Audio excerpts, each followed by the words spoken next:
সালাম আলাইকুম গাইস, আমি Redwan and welcome to my another video. আমি আমার রেসার কবুতরটা আপনাদের সামনে দেখাবো। যে কবুতরটার কথা আমি আগে বলছিলাম আপনাদেরকে। তো আমি ফার্স্টে আপনাদেরকে বলে রাখি যে এটার জন্য আমি একটা মাদি ম্যানেজ করছি। তো এইটা আমাদের এলাকার বলতে আমার যে সুনামগঞ্জ শহরের একজন বড় ভাই আছে, যারা এই কবুতর পালেন সুনামগঞ্জ শহরের ভিতরে। আশা করি সবাই ওনাকে চিনেন। তো ওনার নাম হচ্ছে রাজীব। তো ওনার কাছ থেকে আমি ওনার লফটের একটা বাচ্চা নিয়ে আসছি। মোটামুটি ওইটার 10 কমপ্লিট হয়ে গেছে। আর এটা ওনার বাসার ঘরের সেট করা বাচ্চা। তো এইটা আমি আমার ঘরের বাচ্চার জন্য নিয়ে আসছি। সো এই কবুতরটাই আপনাদের সামনে আজকে তুলে ধরবো। তো চলেন কথা না বাড়িয়ে ভিডিওটা শুরু করি। তো গাইজ, এই হলো সেই কবুতরটা। আপনাদেরকে একটু কাছ থেকে দেখাই, জানি না কতটুকু দেখা যাইতেছে ক্যামেরায়। এটা হলো ওনার ঘরের একটা বাচ্চা, চোখটা দেখেন। আর এইটার মেইনলি ব্লাড লাইন হলো কি আপনার ঢাকাইয়া ব্লাড লাইন, BRFPC ক্লাবের মেবি সম্ভবত এটার বাবা। তো ওনার কাছ থেকে বাচ্চাটা কালেক্ট করছি।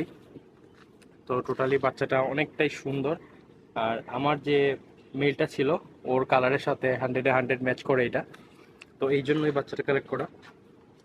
তোর ফেদার কোয়ালিটি মার্শাল্লাহ অনেক সুন্দর ফেদার কোয়ালিটি ওর। আপনারা একটু ক্লোজলি দেখতে পারেন, অনেক সুন্দর ফেদার কোয়ালিটি। তো ওর ব্যালেন্সটাও অনেক সুন্দর, আপনাদেরকে দেখাই ওর ব্যালেন্সটা। এই যে একদম লং ডিস্টেন্সের একটা কবুতর এটা, শর্টের না, লং ডিস্টেন্সের একটা কবুতর। যেহেতু আমার মেলটাও লং ডিস্টেন্সের, তো এই জন্য আমি লংয়ের একটা মাদি ওনার কাছ থেকে ম্যানেজ করছি। আর এই হলো ওনার বাসার যে ট্যাগ লাইনের যে নাম্বারটা এইখানে দেয়া আছে, রাজীব লফট। 2024-এর বাচ্চা এটা। আর 21 নাম্বার রিং ট্যাগ মানে এখানে দেয়া আছে আর কি। তো এটা দিয়ে উনি ডিম বাচ্চা করাইছে। আর এটার অলরেডি একটা বেবি ছিল, তো উনি ওইটা বেবিটা থাকার পরেও এই মাদিটা আমাকে দিয়ে দিছে। তো এই জন্য ভাইকে অনেক থ্যাংক ইউ। আর আশা করি ওদের থেকে ভালো একটা রেজাল্ট করতে পারবো।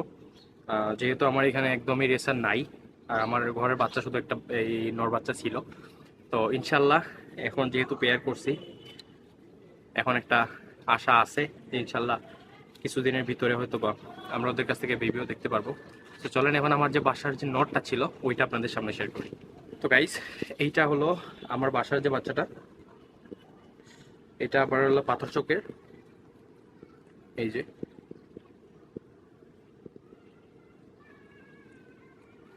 তো এই বাচ্চাটার মোটামুটি বয়স হয়ে গেছে আপনার 1 দশক কমপ্লিট হয়ে গেছে অলরেডি।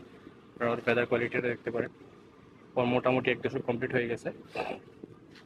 আর ও আমার বাসার ফার্স্ট রেসারের বাচ্চা। আমি রেসারের বাচ্চা অনেকগুলো করাইছিলাম, বাট ওই বাচ্চাগুলো আমি ছেড়ে দিছি। বাট এটা যেহেতু আমার এখানে ফার্স্ট বাচ্চা, আর ও ছিল সিঙ্গেল একটা বাচ্চা, এই জন্য ওই বাচ্চাটা আমি রেখে দিছিলাম। তো দেখেন ওর ফেদার কোয়ালিটি। আর মার্শাল্লাহ দুইটা কবুতর দেখতে একদমই সিমিলার। অনেক নড়াচড়া করতেছে, কারণ অনেকদিন পর ওকে ধরতে ছাড়াই ছিল। এখন যেহেতু পেয়ার করব, আর ওই মাদিটাও যেহেতু ভাইয়ের বাসা সেট করা, তো ওদেরকে আর ছাড়তে পারবো না। ছাড়লে হয়তো ওনার বাসায় চলে যাবে, হয়তো বা কি ছাড়ার মাত্রই ওনার বাসায় চলে যাবে। তো এইটার ট্যাগ নাম্বার হলো গিয়ে আপনার রেদওয়ান এন্ড পেটস RX07। তো এই দুইটা কবুতরকেই পেয়ার করবো ইনশাল্লাহ। তো দেখতে পারতেছেন কবুতরগুলা।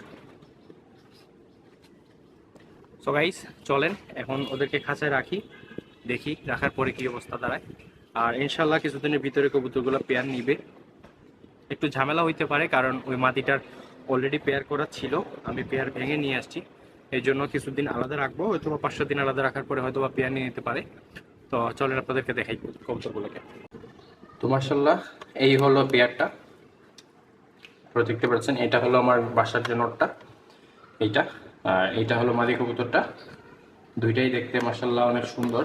আর ওদের কালার কম্বিনেশন মোটামুটি একদমই সেম। তো সবাই কবুতরগুলোর জন্য দোয়া করবেন যাতে কবুতরগুলো পেয়ার নেয় আর ওদের কাছ থেকে বেবি পাই আমি। তো সবাই ভালো থাকবেন। আর আজকে ভিডিওটা এই পর্যন্তই। আসসালামু আলাইকুম।